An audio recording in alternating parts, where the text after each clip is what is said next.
இப்போ நான் வந்து என்னோட யூசர் யாரு அப்படின்றத நான் டிஃபைன் பண்றேன். ஏன்னா எனக்கு டேட்டா இருக்கு. இப்ப நான் உங்க கூட பேசுறேன். உங்க கூட பேசினதுக்கு அப்புறமேட்டு உங்ககிட்ட நெறைய டேட்டா கிடைக்குது. இப்ப நான் வந்து திடீர்னு வந்து பாலா யாரு அப்படின்னு கேட்டீங்கன்னா, உங்களால ஈஸியா சொல்ல முடியும். நான் பாலா கூட பேசியிருக்கேன். ஸோ தட் எனக்கு வந்து அவர பத்தி தெரியும். அவர் இங்க படிச்சிருக்காரு. இவருக்கு இந்த டெக்னாலஜி தெரியும். இந்த டொமைன்ல இருக்காரு.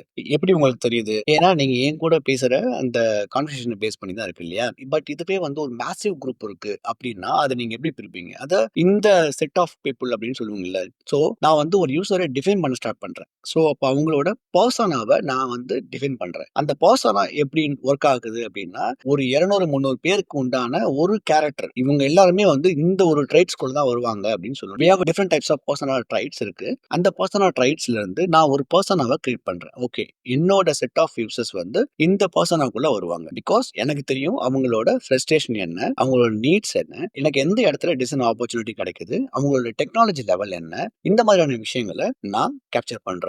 இத கேப்சர் பண்ணி இதிலிருந்து நான் ஒரு பெர்சனா கிரியேஷன் பண்றேன்ல, இதுதான் வந்து யூசர் பெர்சனா அப்படின்னு சொல்லுவோம். ஒரு ப்ராஜெக்ட்ட நீங்க பண்றதுக்கும், ஒரு யூசர் பெர்சனாக்கும் ஏன் வந்து இவ்ளோ டிஃபரன்ஷியேட் இருக்கு? ஏன் வந்து இவ்ளோ இம்பார்ட்டன்ட் குடுக்குறோம் அப்படின்னா, எண்ட் ஆஃப் த டே நான் பண்ணக்கூடிய ஒரு ப்ராடக்ட்ட யூஸ் பண்ணக்கூடிய ஒரு ஆள் யாருன்னா, இந்த பெர்சனா தான் யூஸ் பண்ண போறாங்க. அப்போ அந்த எண்ட் யூசர டிஃபைன் பண்ணல அப்படின்னா, இல்ல அந்த எண்ட் யூசர நான் அண்டர்ஸ்டாண்ட் பண்ணாம நான் ஒரு ப்ராடக்ட் பண்றேன் அப்படின்னாலுமே, அந்த ப்ராடக்ட் கண்டிப்பா சக்சஸ்ஃபுல்லா முடியாது.